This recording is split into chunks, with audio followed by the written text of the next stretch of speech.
시편에 보면 지혜로운 자가 있고 이 어리석은 자가 등장합니다. 특별히 시편에서 어리석은 자라고 말할 때는 누구를 가리키냐면 오늘 1절에 말씀하는 것처럼 그의 마음에 하나님이 없다라고 주장하는 자들입니다. 이것이 공통된 이 어리석은 자들의 특징인데요. 시편 4절도 보면 이렇게 됩니다. 앞선 시편을 보시면 4절에 악인은 그의 교만한 얼굴로 말하기를 여호와께서 이를 감찰하지 아니하신다며 그의 모든 사상에 하나님이 없다 하는도다라고 얘기합니다. 그러니까 대체적인 공통적인 어리석은 자들 그리고 악인의 특징은 뭐냐면 하나님이 없다라고 주장하는 겁니다. 왜 이들은 한결같이 동일한 주장을 할까요? 어리석고 악한 자들이 왜 하나님이 없다라고 주장하고 나서는가? 그것이 죄의 속성이기 때문입니다. 죄의 특징을 우리는 잘 압니다. 에덴에서 아담과 하와에게 하나님처럼 되어 보라고 또 부추겼던 것이 죄의 시작의 모습이었다고 한다면 죄라고 하는 것은 하나님처럼 되라라고 하는 것은 결국 하나님 없이 네가 하나님이 되어 보라라고 하는 것이기 때문에 결국은 하나님 없이 살아보라라고 하는 이 유혹이었던 겁니다. 그게 죄예요. 그러니까 시편에서 하나님이 없다라고 하는 것은 어리석음을 넘어 그것이 죄의 공통된 이 특징이기 때문에 한결같은 주장을 하는 겁니다. 다 상황은 달라도 결론은 같습니다. 하나님 없이 살아보라. 그리고 하나님 없이도 충분하다라고 마음에 이르는 것, 생각까지도 그렇게 여기 시편 4절에도 모든 사상에 하나님이 없다라고 하는 거죠. 그러니까 그냥 하나님을 믿는 것처럼 보이지만 생각과 마음에 하나님 없이 살아가는 자들, 이들이 바로 어리석은 자들입니다. 근데 이들의 특징이 있습니다. 어떠한 특징이 있습니까? 14편 1절에 오늘 읽었던 본문에 그들은 부패하고 행실이 가증하고 선을 행하는 자가 없습니다. 그래서 보면 3절에 보면 다 한쪽으로 죄 가운데 치우쳐 있어서 함께 더러운 자가 됩니다. 선을 행하는 자가 없는데 정말 하나도 없습니다. 그래서 이들이 선을 행할 줄 모르고 있기 때문에 4절에 보면 죄악을 행하는 자들 그들은 떡 먹듯이 백성들을 착취하고 괴롭힙니다.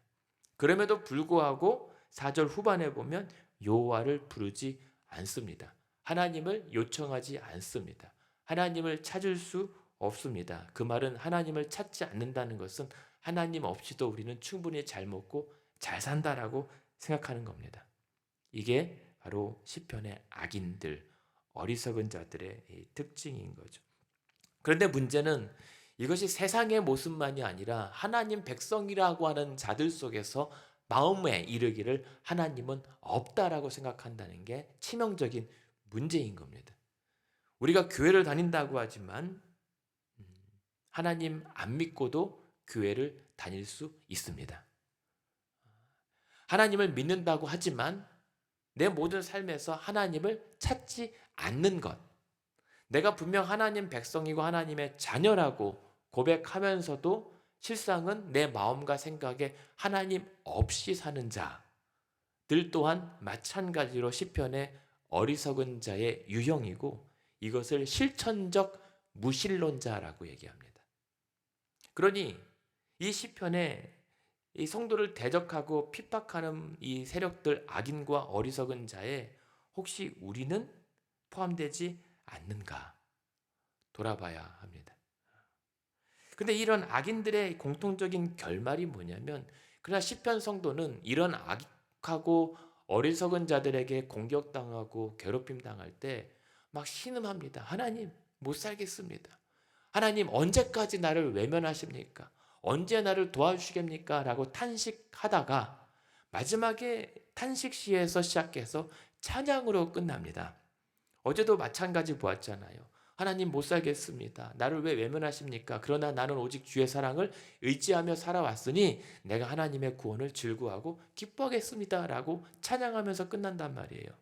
우리가 왜 그럴 수가 있죠?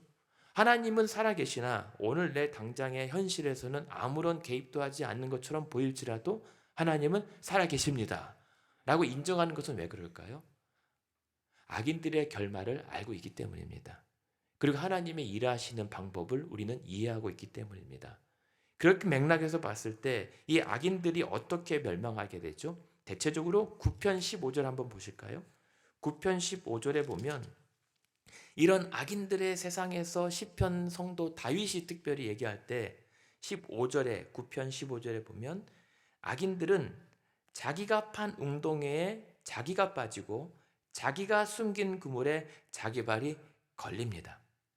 16절에 보면 하나님께서 악인은 자기가 손으로 행한 일에 스스로 얽히겠다라고 하는 것을 인정하게 됩니다. 10편 2절입니다. 또한 악한 자는 교만하여 자기가 베푼 꾀에 빠지게 할 것을 알기 때문에 비록 성도가 의인이 괴롭힘 당하고 억울해도 하나님은 이들을 판단하고 계시다. 그리고 이 악한 자기들의 꾀에 스스로 넘어지게 하시는 것이 하나님의 일하시는 방법이기 때문에 하나님이 손 놓고 계시는 것이 아니라 하나님은 지금도 정의를 행하고 계신다. 그것을 인정하고 그리고 시인하는 겁니다. 이게 시편입니다. 그러니까 이 어리석은 자들이라고 하는 이 악한 자들의 행동은 뭐냐면 그것입니다. 6절 10편 6절 한번 보시겠습니까?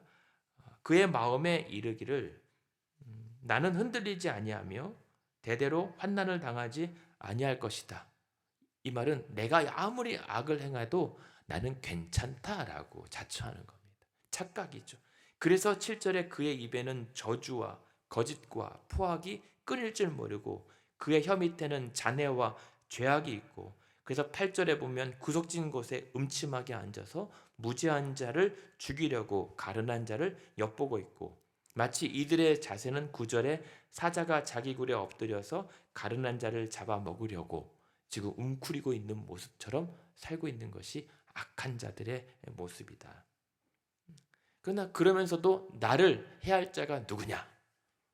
괜찮다라고 착각하고 있는 자들이 바로 자기께에 빠져 멸망하는 악인들의 공통된 결말입니다.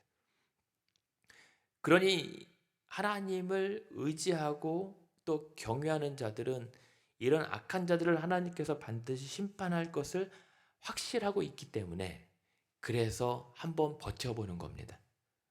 지금도 하나님은 심판이 진행 중이라는 것을 믿기에 한번 견뎌보는 겁니다. 그리고 하나님을 찬양하고 인정하는 겁니다. 이게 시편 성도들의 지혜였던 거죠.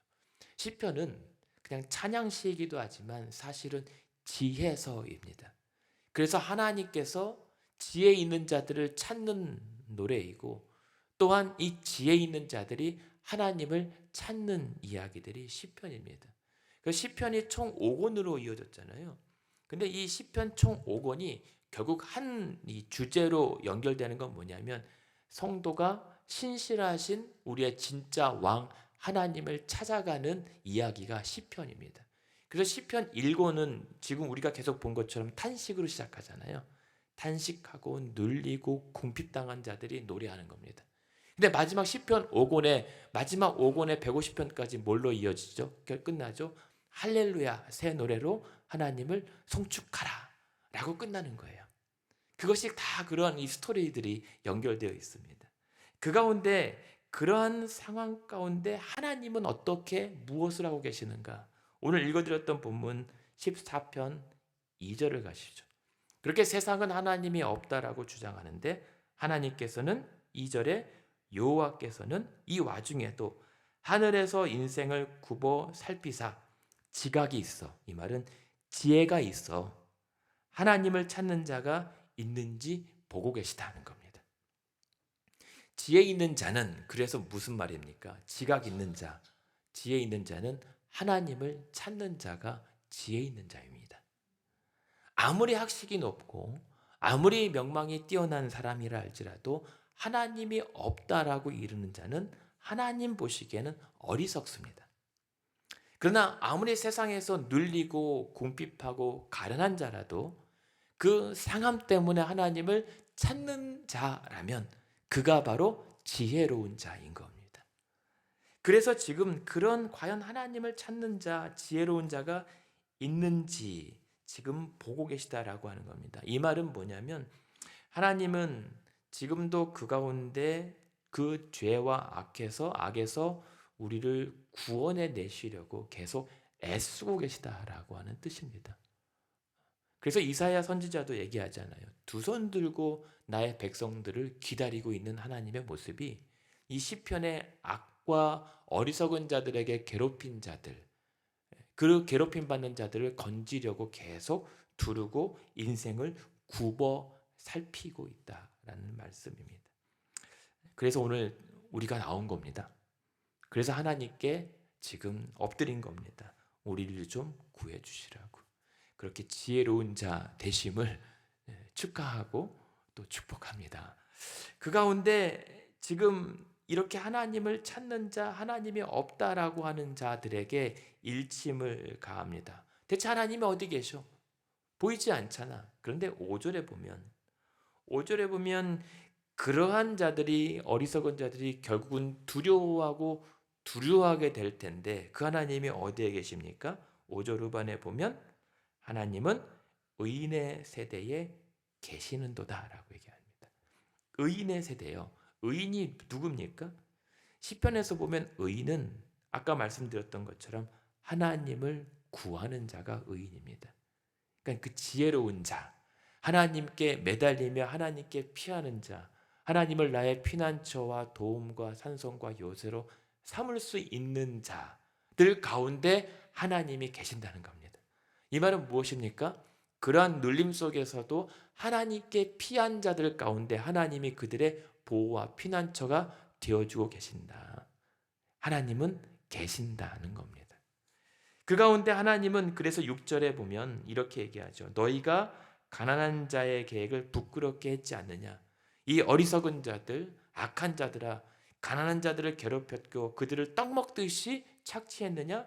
그러나 하나님은 그 가난한 자들의 피난처가 되어주신다. 이 말입니다. 근데 이 가난한 자들이라고 하는 게 뭐냐면 이게 시편 구조가 재밌는 게 지금 우리가 시편 1편부터 14편까지 지금 봤어요. 근데 1편과 2편은 시편 전체 서론이잖아요. 이게 또 아침부터 숫자가 들어가면 지금 시험 드실 텐데 시편이 총 5권으로 이어졌단 말입니다. 근데 1권 시편 41편까지가 주로 다윗의 시로 다 채워져 있어요. 근데 1편, 2편은 전체 시편의 서론이고 그 1권 중에 딱 한 단락이 시편 3편부터 오늘 14편까지예요. 근데 시편 3편부터 오늘 14편까지 쭉 나왔던 가난한 자들이 누구냐면 괴롭힘 당하는 자, 눌리는 자, 궁핍한 자, 그래서 억울한 자, 그래서 하나님의 도움을 계속 부르짖고 있는 자들, 이들이 바로 앞서 나온 자들을 대변하는 이 집합, 결론이 6절에 가난한 자인 겁니다.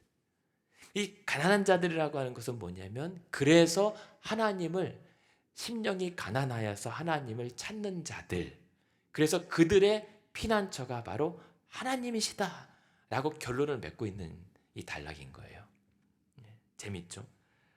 그래서 이 시편 3편 2절 한번 보실까요? 시편 앞에 3편 2절에 보면 그래서 무엇으로 시작하냐면 시편 3편 2절에 보면 그래서 여호와여 나의 대적이 어찌 이렇게 많습니까? 힘듭니다 라고 했는데 많은 사람이 나를 대적하여 말하기를 그는 하나님께 구원을 받지 못한다 하나이다 라고 하면서 구원받지 못함에 대한 탄식으로 시작해요. 그런데 오늘 읽어드렸던 14편으로 다시 보면 14편 7절 마지막에 뭐라고 합니까?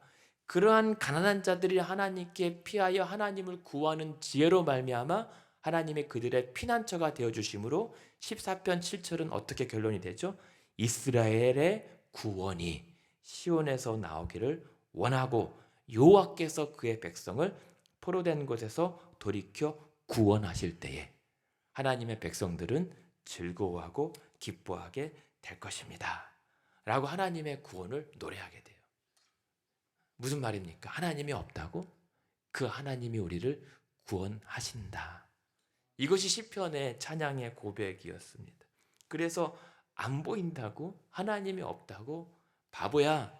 그 하나님께서 우리의 곤란과 핍박과 눌림을 그의 손으로 덮어 보호하시기 때문에 너희 눈에는 안 보여. 그러나 우리에게는 그 하나님이 실제하신다. 그의 손으로 우리를 덮어 우리를 보호하시는 것을 우리는 실제 경험하고 누리고 있다라고 이 성도가 오히려 찬양하면서 선포해버리는 겁니다. 오늘 우리도 그렇게 기뻐하면서 하나님의 구원을 선포하는 아침 되었으면 좋겠습니다. 세상 눈에는 그것이 안 보일지 몰라도 우리에게 왜 그런 믿음과 지혜를 주셔서 믿게 하시는지 다 알 수는 없지만, 다 알 수 없다고 없는 게 아닌데, 너무 크시기에 다 알 수 없는 우리의 한계를 깨닫게 하여 주신 그 은혜로 하나님의 구원을 즐거워하고 기뻐할 수 있는 믿음의 아침 되었으면 좋겠습니다.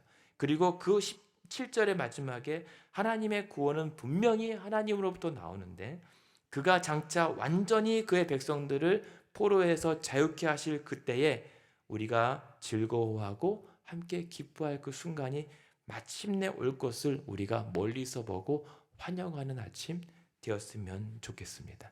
우리는 그래서 우리도 기도하는 겁니다. 그 구원의 때가 임박하고 찾아오고 있다는 사실을 알기 때문에 오늘도 아무리 세상이 뭐라고 하든지 상관하지 않고 오늘도 하나님께 또 나와 기도하고 그날을 또 소망하는 거죠. 그런 소망의 아침 되기 원합니다. 그래서 바울이 그래서 우리에게 또 이 시편을 인용하면서 들려주는 거예요. 오늘 14편 1절과 3절에 보면 이런 말씀 계속 하잖아요. 어리석은 자는 그의 마음에 이르기를 하나님이 없다 하는도다. 그들은 가증하고 부패하여 선을 행하는 자가 없는데 다 치우쳐 함께 더러운 자가 되고 선을 행하는 자가 없으니 하나도 없다라고 얘기해요. 근데 이 말씀을 우리 로마서 한번 찾아보겠습니다. 로마서 3장입니다. 로마서 3장 10절에 보면,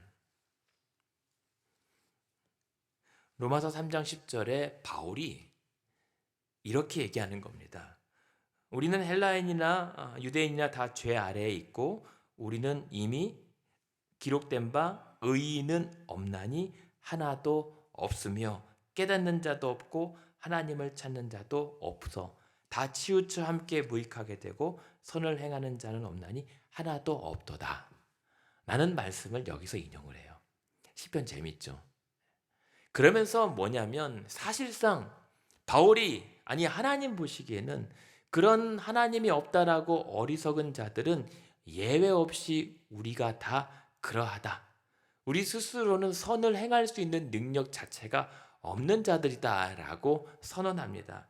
그래서 13절에 목구멍은 열린 무덤이고 그 혀로는 그 속임과 독사의 독을 담고 있다. 아까 시편 9편에도 얘기 나오잖아요. 그래서 우리의 입에는 저주와 악독이 가득하고 파멸과 고생이 있어 평강의 길을 알지 못하여 18절에 하나님을 두려워함이 없다. 이것이 우리다라고 하는 겁니다. 그래서 그런 가운데 하나님은 지금도 하나님을 찾는 자가 있는지를 계속 살펴보고 있습니다. 라고 바울이 로마서에서 증거하는 겁니다. 우리는 우리 스스로 하나님을 찾을 수 있는 능력이 없는 죄인들이다. 그러면서 하나님은 그럼 대체 어디 계시는가? 라고 했을 때 하나님은 오늘도 그 의인의 세대에 계시다. 그리고 그렇게 가난하여 하나님을 찾는 자들의 피난처가 되어주고 계시다는 겁니다. 그 의인의 세대요. 그 성경에서 하나님의 그 의, 그리고 그 의인이라고 하는 게 누굽니까? 바로 하나님의 의신 예수 그리스도께 피하는 자들. 그래서 그 하나님의 의신 예수 그리스도를 믿는 자들 가운데 하나님의 구원이 있다라고 바울이 선언하는 겁니다. 그러니까 결론은 뭐냐면 저와 여러분 오늘도 하나님은 없다라고 주장하는 세대에 살고 있습니다. 그러니 시편의 시대와 오늘 현대 시대는 다르지 않아요. 방법과 수단은 다르지만 결론은 같습니다. 세상이 주장하고 우기는 것은 하나님 없다. 그러므로 하나님 없이 마음껏 살아보라. 라고 부추기는 죄된 세상에 우리는 살고 있다는 말입니다. 동일한 세대에 그렇다면 우리가 동일하게 살 수 있는 방법은 하나님의 구원인 겁니다. 그렇다면 그 하나님의 구원이 있는 곳이 어딘지를 찾으러 가는 가난한 심령으로 하나님께서 우리의 피난처가 되어신다는 것을 알려면 우리가 오늘도 어디로 가야 되겠는가? 그렇게 하나님이 보이지 않기에 보이시는 하나님의 본체, 그 영광의 광채와 또 형상으로 오신 예수 그리스도, 그가 우리의 도피성이 되어주신다는 겁니다. 그래서 바울이 얘기하고 싶은 것은 그래서 하나님의 본체이신 예수 그리스도를 의지하고 그를 믿고 그에게 피하는 자가 구원을 얻을 것이다. 그것이 사는 길이다라고 성경은 말씀하고 있는 겁니다. 그래서 오늘 하나님이 계시는지 알려면 예수 그리스도를 바라보면 하나님이 분명 계시다는 사실을 우리는 인정하게 되는 겁니다. 그래서 베드로 사도도 이렇게 얘기했잖아요. 너희가 예수를 보지 못하였으나 믿고 사랑하는도다. 그리고 보지 못하였음에도 불구하고 그 영광스러운 즐거움으로 말미암아 너희가 기뻐한다. 그 말할 수 없는 기쁨으로 충만한 것이 바로 성도여 그리스도인들이다라고 성경은 기록합니다. 그래서 오늘도 신기한 거예요. 어떻게 하나님, 보이지 않는 하나님을 우리가 보고 믿고 있는가? 보지 못했던 예수님을 우리가 어떻게 보지 못하고도 그렇게 사랑하며 그 그리스도로 말미암은 말할 수 없는 영광스러운 즐거움으로 오늘도 기뻐해 볼 수 있는가? 이 믿음의 실체가 하나님이 계신 증거인 겁니다. 그래서 오늘도 저와 여러분은 하나님이 계심을 부정할 수가 없습니다. 하나님은 살아계십니다. 예수 그리스도의 십자가의 은혜로 우리를 구원하셨습니다. 이것이 오늘도 우리가 안심할 수 있는 이유이고 세상의 어리석음들이 아무리 우리를 회유할지라도 흔들릴 수 없는 근거입니다. 하나님의 은혜입니다. 그래서 오늘 그러한 자들이 이렇게 세상은 하나님을 부인하나 예수가 우리의 지혜 되심을 믿는 자들이 가난한 자들이고 그러한 가난한 의인들 가운데 하나님이 함께 계심을 믿는 아침 되기를 원합니다. 여러분과 함께 하시고 우리 가운데 하나님께서 하나님의 도우심을 베풀고 계십니다. 그래서 오늘도 결론은 예수 그리스도십니다. 십자가 구원을 통해서 그 십자가의 사건을 받아들이고 믿음으로 말미암아 오늘도 하나님이 살아 계심을 우리는 인정하게 됩니다. 저와 여러분, 그래서 오늘도 세상이 하나님이 없다 아무리 소리쳐도 오늘도 예수 그리스도를 보지 않고도 믿고 즐거워하는 믿음의 세대 되기를 소망합니다. 그리고 장차 완벽하게 이루실 그 구원의 때를 보고 오늘도 마음껏 즐거워하며 우리도 이 시편 성도처럼 노래하며 하루를 살아드리는 저 여러분 성도와 교회 되기를 우리 예수님의 이름으로 축원합니다.